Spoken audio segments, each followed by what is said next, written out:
Okay, we are still working with the factoring, chapter 6. Let me share my screen. All right, so we have gone over the greatest common factor with numbers and letters and combinations of numbers and letters. Factored by finding the GCF. We factored by grouping. We factored trinomial 1. I call them trinomials 1 because the A is 1. So the coefficient of the x squared is 1. And we've discovered the rules. When you're factoring a trinomial 1, and it can be factored into 2 binomials, if you have a positive product, the signs are the same, and that's determined by the sign of the sum. Negative product means the signs are different.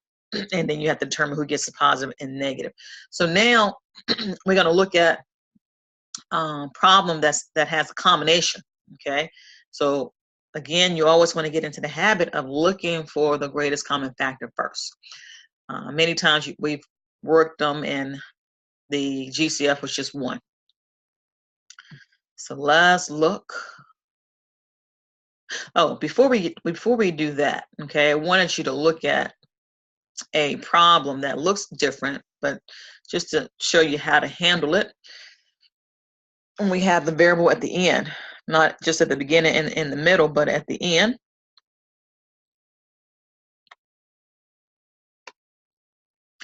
So when you have a case like this, we have s squared plus 4sf plus 3f squared. Okay, so we look at this is a trinomial. We don't have anything common to factor out other than 1.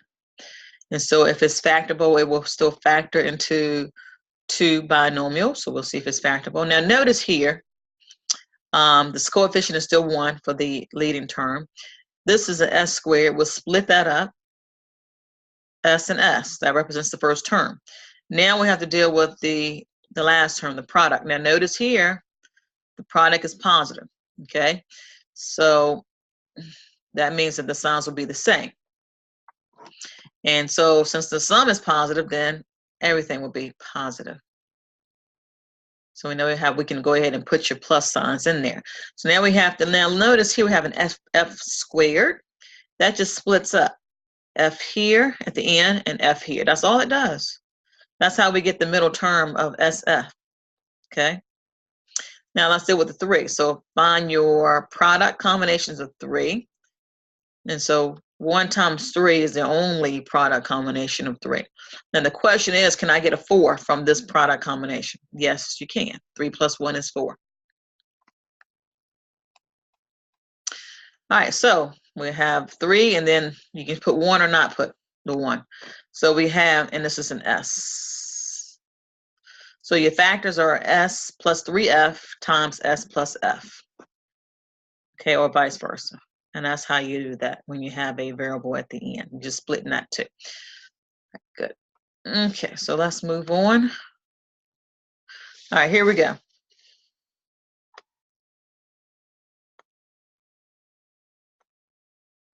Okay. So when we have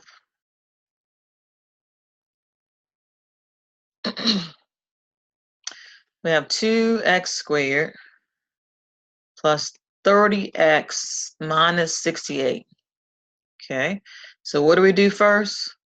Good, we'll look for the GCF. Okay, so looking at this, what do they have in common? The 2. Good, so the GCF is 2. So we're going to factor out a 2. And what's left inside the parentheses? So again, remember when you factor out the 2 or factor out the GCF, it's like you're dividing each one by the GCF to determine what's still inside the parentheses. All right, so simplify each term. That gives me x squared plus 15x minus 34. Okay, so we factor that. Now, question becomes, can I factor this trinomial into 2 binomials? Okay, so let's see. We'll have to see. And maybe we can and maybe we can't. But if it's factorable, it's going to factor into two binomials, correct? So let's see. And so notice here the product is negative, so the signs will be different. So I'm going to be subtracting, okay? X squared will split up to x and x. All right, so let's find the combinations for 34, okay? So we have 1 times 34, okay? 2 will go into 34 17 times, okay? And so now that's pretty much it, right? That's pretty much it, okay? A lot of times if you do like the tree, that will also give you your different combinations also, okay? Because if you notice here, if I did this, if I did 2 times 17, 2 is prime, 17 is prime. So that's it. So after the 1 times 34, then we just left with 2 times 17. If we could have broken this down, we could have got other combinations, okay? But we can see that later. All right, so we have 2 combinations of 34. Now, remember that the signs will be different, so I'm going to be subtracting. So if I take the difference, can I get a positive 15 from either combination? I can't get it from 1 and 34, but I can get it from 2 and 17, okay? And so to get that, a negative 2 plus 17 does give me a 15, right? So that means I have negative 2 and positive 17. So this is factored completely. If you hit stop right here, that's not factored completely. There we go. And that's combination. You know, you factor out the GCF and you had a trinomial left. And so we factored that trinomial into 2 binomials. Very good. So I think you know how to do that. Same case with this one. Same thing with that one. Okay, now here, when you get into these problems here, it says to factor, know that the middle terms has already been split. Now you can, if you like the factoring by grouping, you can group them, or, which is probably, you know, easier, or you can just combine your like terms and factor the trinomial. Okay, so either or. Same thing here. They've already factored, split it for you, okay? They've already split it for you so that you can factor by grouping if you so choose to, which is probably the better idea, okay? Because here, this is a trinomials 2, okay? And you don't know how to factor the trinomials 2 yet, so you can factor that by grouping. So let's do that one. Factor by grouping. So we have the 40t squared plus 8t plus 15t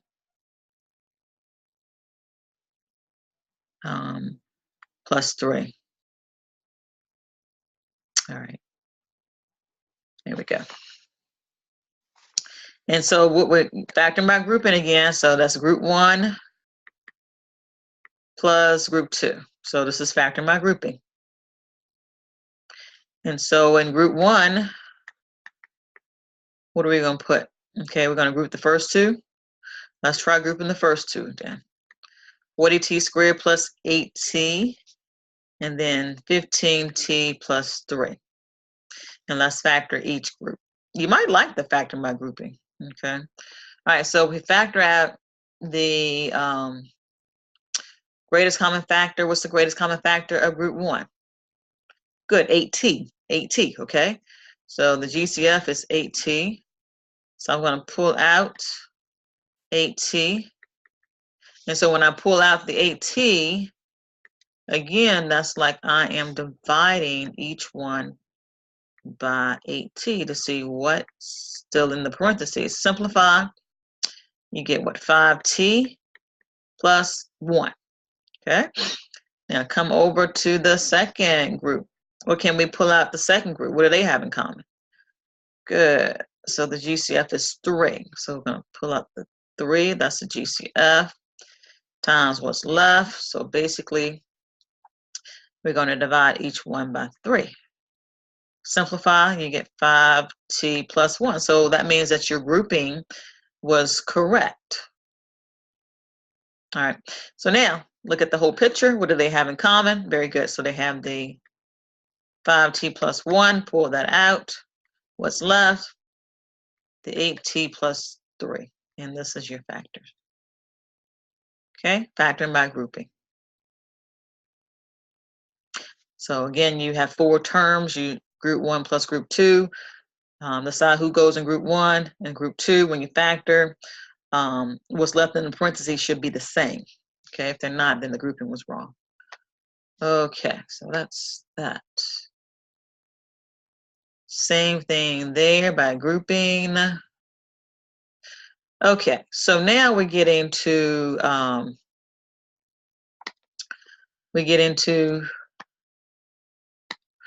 the trinomials too. So let's go back. So we're here. All right, so we've done this, and we've done this, and we did the combination 1. And so we are here. Trinomials 2, where x, well, a is not 1. A is other numbers. So when you have a is other numbers, then that's more trial and error, right? Where here they're giving you 2 possible answers, so you can easily check it by just fooling it out. But we want to get into the process of how do you factor. How do I factor this trinomials 2? They don't have a GCF, okay? I'm going to show you 2 ways, and you can do which way you feel comfortable with. So I'm going to do the trial and error way first, okay? And then I'll do the divide and slide method, which I call. So if we have 2x squared minus 5x minus 3. Now, see, we have to look at more this time because we have a number other than 1 in front of the x squared to deal with, as well as the last term. So the combination of the first and the last have to give me the middle, okay? So now the GCF is 1, so nothing I can do with that. So if it's going to factor, it's going to factor into 2 binomials. All right, and so now we have to look at the 2 as well as the 3, but still consider that the product is negative. And so if the product is negative, the signs will be different. And so we want to look at the 2, combinations of 2 and combinations of 3. So we have 2. The only combination of 2 is 1 and 2. Good. And for 3, it's just 1 and 3. So it's good when you don't have a long list, you know, to mix this with that. You have to find the combination that's going to give me a -5. We can see that the x squared is still, we can still split that up, x and x. All right. And then if we want to go ahead and just plant this first, okay, because we know we're going to have to do a combination of 2. So we'll do 2 here and then, you know, 1x here. So now we have to figure out, we only have one combination of the 3. And so we have to figure out, okay, which location the 3 goes and what location the 1 goes. So what do you want to put the 1 and what do you want to put the 3? So these 2 will be combined together and these 2 will be combined together, and the sum should give you -5. So let's put 3 right here. And I know it doesn't work, but let's put 3 right here and put the 1 right here. And let's just do without putting the signs in yet. Okay, let's just do the enter the outer loop. So here we have what, 3x. Here we have 2x, right? We know that the signs have to be different. So when I take the difference, can I get a -5? No, I cannot. All right, so we know that that's not going to work. So let's retract, and we will switch the 1 and the 3. So now we're going to put the 1 here, and we'll put the 3 here. All right, so let's do the inner and the outer loop again. So now we have 1x, and then when you do 2x times 3, that gives me 6x, right? So now, can I get a difference of -5 from this combination? Yes, so that means that the -6 needs to be negative. So that's on this loop here. So that means the negative goes here and the positive goes there. And so when I check that, that gives me the -5x. And we can see that the 2x times x gives me the 2x squared, and we can see that the +1 times the -3 gives me the -3. Okay, but what we could not see was the middle term. Okay, so this is called trial and error. And so if you had a longer list for either one, then you would have had to, keep trying until you get the right combination. And so that's probably why this method works better, because it was only two combinations to deal with. But okay, the other way, this is method 1, trial and error.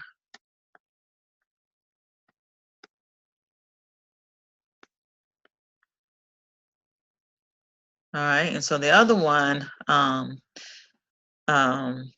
let's see if I can remember, divide and slide technique. So basically what we're going to do here is we're going to change the trinomial 2 to a trinomial 1. So when you have, let's say 2x squared minus 5x minus 3. All right, so what we're going to do is multiply a times c. So a times c, so we have 2 times negative 3, which is negative 6. We're going to rewrite as a trinomial 1. Because you know how to factor that pretty easily. So we would have x squared minus 5x minus 6. Okay? Now factor. So this is step 1, step 2, step 3, factor. Okay? So if it's factorable, it's going to factor into 2 binomials. We know that the product is negative, so the signs will be different. X squared will split up to x and x. And I'm going to find the combination of 6. And you can probably look at that. So we have 1 and 6, and we have 2 and 3. So the signs will be different. So that means that I can't use 2 and 3 to get a negative 5, but I can use 1 and 6. Okay, so I can use plus 1 minus 6. That gives me negative 5. So plus 1 minus 6. Okay, now this is the part that people forget. Now you need, for step 4, you got to bring back A. Okay, so divide factors by A and simplify. So we have, let's bring it back and put a different color. And it looks like a lot, but okay, so it's not. All right, so we have divide, and A is 2. All right, so that's 2, and that's 2. Well, 1/2 we cannot simplify, right? So that's x plus 1/2. But we can simplify 6 over 2, right? So that's x minus 3, okay? So any fractions will, if you have a fraction, that will slide to the front, okay? So slide any fraction.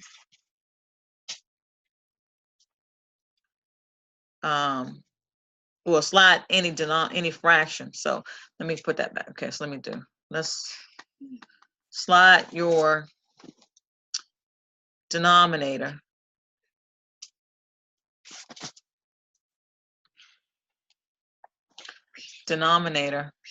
to the front. Okay. All right, I hope you can read that, to the front. So it becomes, so we only have one fraction. So your final answer, so 2x, so the 2 slides to the front, okay?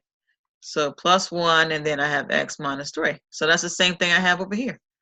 And this looks like a longer process, and again, this is optional for you to do. However, when you get into the numbers that have more combinations, a longer list, you may want to go to the divide and slide technique, okay, because it helps you to convert. your trinomials 2 to a trinomial 1. But again, you may still be, you know, dealing with a big number, but you won't be dealing with 2. Okay. All right. So hopefully that will work for you. If you have any questions, let me know about that.